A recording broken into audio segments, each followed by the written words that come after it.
प्रणाम भैया। हम भोजपुरी गायक सिंगर हसमुख हलचल विकास कोचिंग सेंटर के 11वां क्लास के छात्र हैं भैया।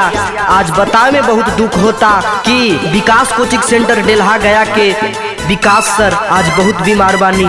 छठी मैया से अर्जी रही कि हे छठी मैया, हे आदित्यमल, हमारा विकास भैया के जल्दी से जल्दी निमन कर दी। हे सूरज नारायण, रउआ से विनती रही, जय हो छठी मैया। करिले अरजी छठी मैया, छतिया जुड़ई ह हे छठी मैया।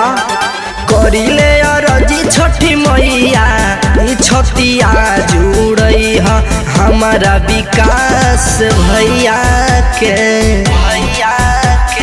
हमारा विकास भैया के जनवा बचई ह हमारा विकास भैया के जनवा बचई ह। हे छठी मैया, ई गरीब लइकन के कम पैसा में बढ़िया पढ़ाई करेले मैया, इनका पर ध्यान दी माई।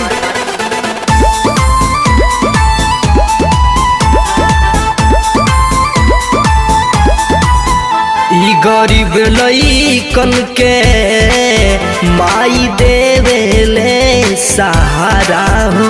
ई संकट के घड़ी में माई तू ही बड़ू सहारा हो।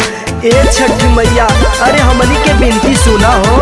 ई गरीब लइकन के माई देवेले सहारा हो। संकट के घड़ी में माई तू ही हो सहारा हो।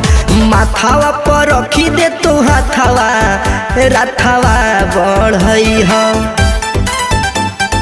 माथावा पर रखी दे तू हाथावा, राथावा बढ़ई ह हमारा विकास भैया के